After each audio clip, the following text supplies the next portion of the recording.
BJP MP at that, since you said none of them supported the chairperson, a BJP MP, Aparajita Sarangi, who's a part of that meeting, says, when questions were raised about Darshan Hiranandani's affidavit, Mahua Moitra became furious. She was very aggressive, rude, defensive, and arrogant. This is what was said by Aparajita Sarangi. How do you respond?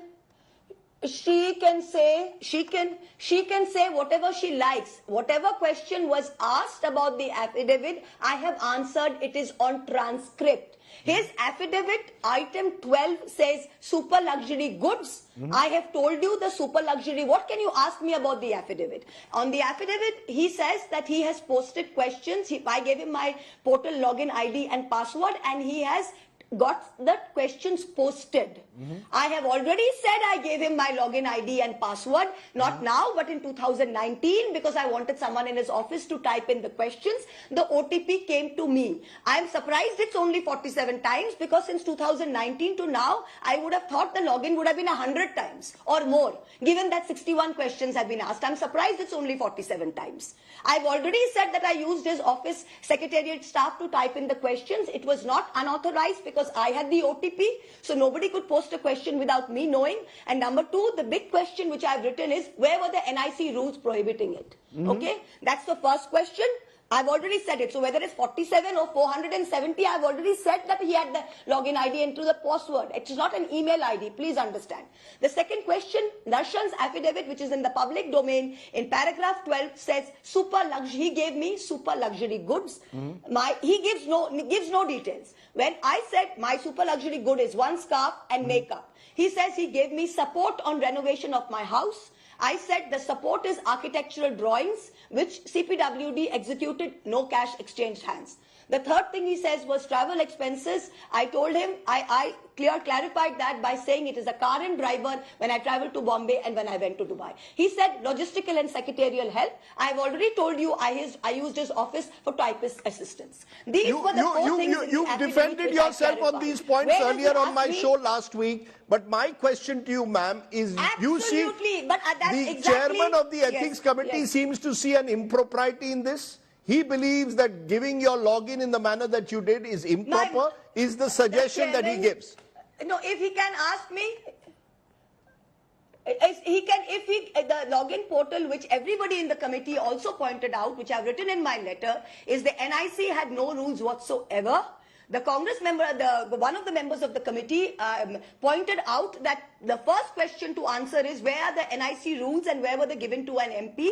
There are 543 MPs in the Lok Sabha, 290 something in the Rajya Sabha. Each of them gives it at least to 8 or 10 people during their tenure to put in questions. So 4,000 people have got this login portal and ID. But according to Mr. Nishikant Dubey, the BJP MP, you gave it to Mr. Hiranandani, who, according to him, had a vested interest in getting you to ask specific questions because of his interest in the data center business. I don't need to answer. Listen. I've already explained to you. In the data center business. The data center business is 6 months old.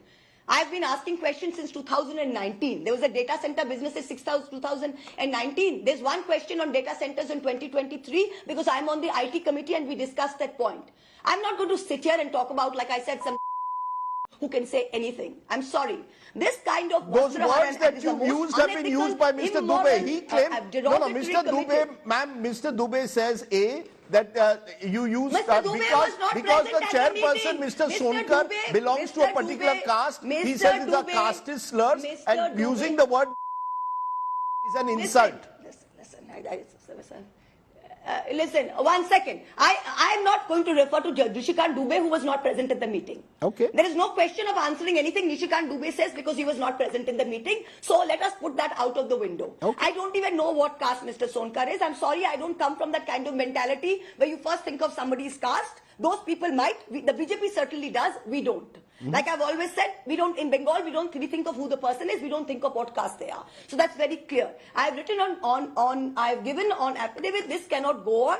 All 5 members have left because this kind of, I would say shameful. It is the most unethical thing on the name of an ethics committee. The line of questioning he took was sordid, misogynist and filthy.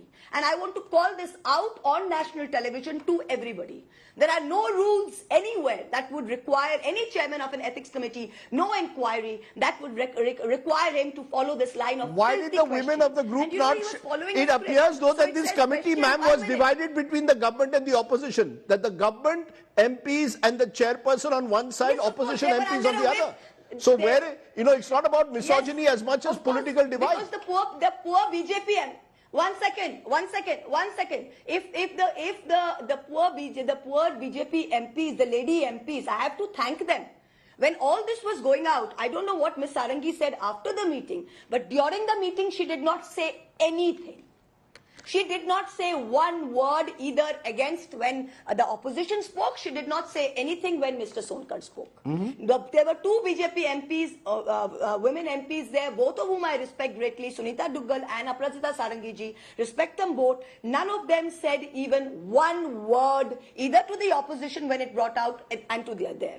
So, what are you trying to tell me? Today we had Vishnu Dutt Sharma, who was the chairman of the BJP. He was brought by a chartered flight. There's an election going on in Madhya Pradesh. He's the chairperson of the BJP. They wanted so badly to sit there and get this done on majority. They pulled the poor man out. So you're saying this was a hit job. And brought him. So you're saying this is a hit job, which is not based on fact. You've asked for cross-examination. Just a minute, ma'am. You've asked for cross-examination of Mr. Dubey and Mr. Dehadrai. He said it's not, yeah. I believe that has not been allowed. Am I correct? Not Mr. Dubey, of Hiranandani. Exactly. So of Mr. Hirandani and Anjay Anand Dehadrai. Why would that not be allowed? If Mr. Hirandani can give a suo motu affidavit, which is leaked to the press, why should they not want to know him? If the committee were fair, would the committee not want to call the main person? Darshan is the bribe giver. He is an Indian citizen. He is answerable to the Parliament of India and to the Ethics Committee. He is not a foreign citizen. Why would you not call Darshan?